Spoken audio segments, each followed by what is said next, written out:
तो जो किसान इंद्र सिंह की जहर खाने की वजह से मौत हुई थी, उनका शव है यहाँ पर टोल पर रख दिया। आप लोगों को सामने दिख रहा होगा, डीप फ्रीज इसके अंदर रख दिया है। तो किसानों की मीटिंग हुई है, उसमें क्या बातचीत हुई है, क्या फैसला लिया आगे के लिए, तो उन तय बातचीत करांगे। तो यहाँ पर पहुँची थी, तो क्या कुछ फैसला हुआ बर्डनपुर के जो किसान की जहर खाने से मौत हुई है? साथियों, जैसा आपने भी पता है, सब पत्रकार साथियों ने भी, कल से आप उस परिवार के साथ बिल्कुल एक एक मिनट की खबर दे रहे हो, और बाकी सब लोगों ने लगभग हरियाणा में पता लग गया। बर्डनपुर गांव में जुमला मुश्तरका ज़मीन के लगभग 7.25 एकड़ है, जिसमें जीरी की फसल अभी तैयार हो रही है, और गलत समय पे प्रशासन ने दखल किया है। अब कोई किसी तरह का कब्जा लेने देने का सवाल ही नहीं होता था। कोर्ट केस भी है, जैसा परिवार ने हमें बताया, और गांव की जो कमेटी है उसने बताया है कि सब चीज़ें उनके पक्ष में है किसान के। लेकिन इसके बावजूद जो बीडीपीओ हैं, उनको जो आप वीडियो में देखते हैं तो बिल्कुल निंदनीय है उनका व्यवहार। किसी भी तरह से उचित नहीं ठहराया जा सकता है एक अधिकारी को जिस ढंग की भाषा वो बोल रहा है। एक तो इस बात का बहुत दुख है, हमारे बीच से हमारा एक साथी तो चला गया, और दूसरा साथी भी अभी जीवन और मौत के बीच अटके हुए हैं। 72 घंटा तक आप कह नहीं सकते कब क्या हो जाए। तो आज हमारी जो गांव की कमेटी हुई है, उसने अभी हमें सूचित किया है। एक बात तो यह है कि हम जब तक इस साथी की देह का संस्कार नहीं करेंगे, जब तक पूर्ण रूप से इस सारी ज़मीन का मालिकाना हक वापस 99 में जो अंतकाल तोड़ा था उसको बहाल नहीं कर दिया जाता है। और ये सारी पावर प्रशासन के पास हैं। 1950 से पहले इन परिवारों ने बताया है कि हम इसके मालिक हैं, हमारे बाप दादे परदादे इसके मालिक थे। और नियम अनुसार 26 जनवरी 1950 को जिस दिन देश का संविधान लागू हुआ, उसमें बिल्कुल मेंशन है यह बात कि जिसके पास वो ज़मीन जिस रूप में भी थी उसी की रहेगी। तो ये एक अनावश्यक रूप से सरकार का कदम है जो निंदा का है। और अभी जो गांव की कमेटी ने फैसला लिया है वो ये फैसला है कि जब तक हमें हक नहीं मिलेगा, हमारी मांगें पूरी नहीं होंगी, तब तक दाह संस्कार नहीं करेंगे। और दूसरा भी हमारा साथी जो अभी जीवन और मौत का संघर्ष लड़ रहा है, 72 घंटे बाद ही उसकी स्थिति का पता लगेगा। लोगों में बहुत गुस्सा है इस बात को लेकर, और पंचायत ने अभी जो गांव की पंचायत इकट्ठा हुई थी उसने ये फैसला कराया है, हम सुबह भी गांव में पंचायत करांगे और सुबह पंचायत करके अगला निर्णय लेंगे। लेकिन आज की रात इस टोल पे ही रुकेंगे सब लोग, बाहर से आए हुए भी, गांव के भी, और यहीं पर हमारे साथी की डेड बॉडी रहेगी। अभी तक ये निर्णय हमारी लोकल पंचायत ने दी है। आगे की मुख्य मांग क्या है? देखिए, मुख्य मांग सबसे पहले तो ये है कि जो ज़मीन हमारी माँ है, जड़ है, उस ज़मीन का मालिकाना हक हमारे इस किसान के हक में जाना चाहिए। 1999 से पहला उनके हक में अंतकाल है, वो अंतकाल डीसी ने 1999 में बिना नोटिस दिए तोड़ दिया, जैसा हमें बताया गया है।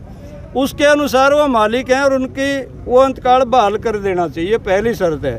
दूसरा, हमारे साथी जो हमारे बीच नहीं रहे, और अभी दूसरे साथी के बारे में हम कुछ कह नहीं सकते, उन्होंने कम से कम किसी तरह की नुकसान किए बिना और किसी का अपने शरीर को त्याग दिया है, उस दुख की घड़ी को सहन नहीं कर पाए। तो उनको उचित रूप में मुआवजा भी मिले, उनके परिवार के सदस्य को नौकरी भी मिले, और प्रशासन की जो धिंगामस्ती रही है, मौके पे जो बड़े अधिकारी थे उनको सस्पेंड भी किया जाना चाहिए। क्योंकि जब तक वो यहाँ इन पदों पर रहेंगे, इस जांच को प्रभावित करते रहेंगे। ये बिल्कुल न्याय उन परिवार के साथ जब तक नहीं होगा, तो पूरे हरियाणा की चाहे जितने भी संगठन है, वो संगठन भी और गांव भी, हम एक एक किसान सबके लिए हैं। और ये ज़रूरी नहीं है कि एक किसान के लिए हम सब नहीं होंगे, एक के लिए सब और सब के लिए हर एक। इस लड़ाई को लड़ेंगे हम अपने साथियों को, अपने उन परिवारों को, और ख़ासकर हमारे साथी दिवंगत जो हमारे बीच नहीं रहे, उसके साथ जब तक पूर्ण न्याय नहीं होगा ये आंदोलन जारी रहेगा। लेकिन आज का हमारा ये निर्णय है कि आज हम टोल पर रहेंगे। कल बर्डनपुर गांव में एक बड़ी पंचायत होगी, और गांव की होगी केवल वो पंचायत जो फैसला करेगी। आगे से सारे संगठन और आसपास के गांव गुआंढ उस फैसले को मानते हुए आगामी जो भी कदम आवेगा उस पर हम खरे उतरेंगे। इस बीच में हम मांग करते हैं, प्रशासन ने भी बातचीत करनी चाहिए। समस्या कितनी भी बड़ी हो, बातचीत से हल होती है। गांव के लोगों ने 11 सदस्यीय एक कमेटी बना दी। प्रशासन चाहे तो हम उनके नाम दे सकते हैं, उस कमेटी के साथ बात करके इस मामले को निपटाने की मुख्य जिम्मेदारी प्रशासन की बनती है। और गांव का अभी तक रुख इस बात को लेके यही है कि हम भाई हमारा हक हमें मिलना चाहिए और हमारे साथी के साथ न्याय होना चाहिए। हम किसी भी तरह की कोई तोड़ फोड़ कोई अन्य ऐसा कदम उठाना नहीं चाहते, लेकिन कल की जो मीटिंग होगी उसमें यदि कोई सख्त फैसला आ गया तो पूरा हरियाणा का एक एक किसान उस फैसले को लागू करते हुए, चाहे हमें कोई कुर्बानी देने पड़े। आज हमारा एक साथी गया, दूसरा संघर्ष कर रहा जीवन से, और यदि सैकड़ों लोगों को भी कुर्बानियां देनी पड़ेंगी तो हम पीछे नहीं हटेंगे। प्रशासन का अभी तक हमें कोई सूचना नहीं मिली है किसी तरह की। दिन में एक बार जब मैं मौका पे नहीं था, हमने अपने साथियों से पता लगा, एसपी साहब यहाँ आए थे और उनने भी अभी तक कोई ऐसा आश्वासन दिया नहीं कि इस मामले को निपटाना चाहते हैं। जब तक डीसी एसपी प्रशासनिक तौर पे यहाँ का हमें तसल्ली नहीं करवा देंगे और 1999 का अंतकाल बहाल नहीं कर देंगे, तब तक कोई हल निकलना आसान नहीं है। हम महसूस करते हैं कि ये बहुत मुश्किल बात है, क्योंकि ज़मीन किसान की माँ है और ज़मीन के लिए, हम माँ के लिए कोई भी लड़ाई कितनी भी सख्त हो, कोई भी कुर्बानी देने पड़े तो देंगे। तो क्या सर ये बर्डनपुर का मामला ना होकर अब पूरे हरियाणा का ये बिल्कुल सच है कि गांव का मामला है, कुछ किसानों का मामला है, 8.25 एकड़ का है। लेकिन हम ये मानते हैं जे ये 8.25 एकड़ ज़मीन किसान से बाहर चली गई तो फिर अब 800 एकड़ भी चली जाएगी और 1000 एकड़ भी चली जाएगी, 80,000 एकड़ भी चली जाएगी, और 2.5 लाख पे जो सरकार दावा कर रही है फिर वो ज़मीन नहीं बचेगी। हम यहीं पर निर्णय करना चाहते हैं कि इस ज़मीन को किसी भी सूरत में किसान छोड़ने वाले नहीं हैं। हमें कुर्बानियाँ 2 दे चुके, 1 दे चुके, एक साथी हमारे खतरे में है, लेकिन और कुर्बानी देनी पड़ेगी तो देंगे, इससे पीछे नहीं हटेंगे, ज़मीन नहीं छोड़ेंगे। कल की जो कार्रवाई हो किस अधिकारी के आदेश पे हुई है?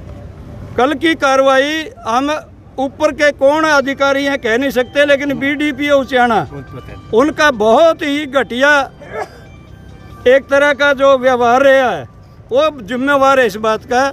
उस पर तुरंत कार्रवाई होनी चाहिए। सरकार ने उनको सस्पेंड करके दूर करना चाहिए, क्योंकि किसी भी जांच को प्रभावित करेंगे। और नायब तहसीलदार भी वहां आए हुए थे, SHO नरवाना भी वहां पहुंचे हुए थे।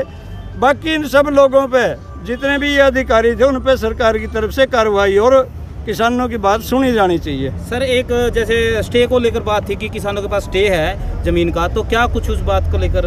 देखिए, जो हमारे साथियों ने हमें रिपोर्ट की है, अभी तक हम कागजों का अध्ययन तो नहीं कर पाए। उनने ये बताया कि नरवाना में केस जीत गए थे, 16 में केस दर्ज हुआ था 2016 में, और उस केस को सरकार जींद ले गई।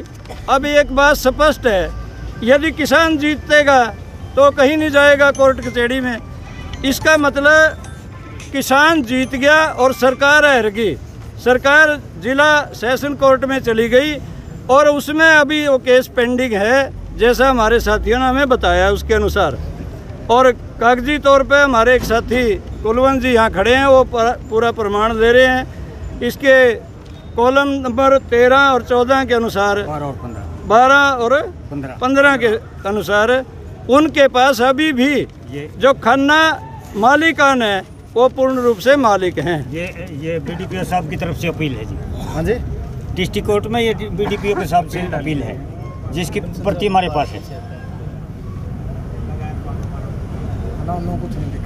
तो सर फिर कर का जो फैसला आगे का जो कल लिया जाएगा, कल सुबह पंचायत लेगी गाँव की, हम उसको फैसले को लागू करने में पूरी मदद करेंगे और अपनी जी जान की बाजी लगाएंगे। ठीक है जी, बहुत बहुत धन्यवाद।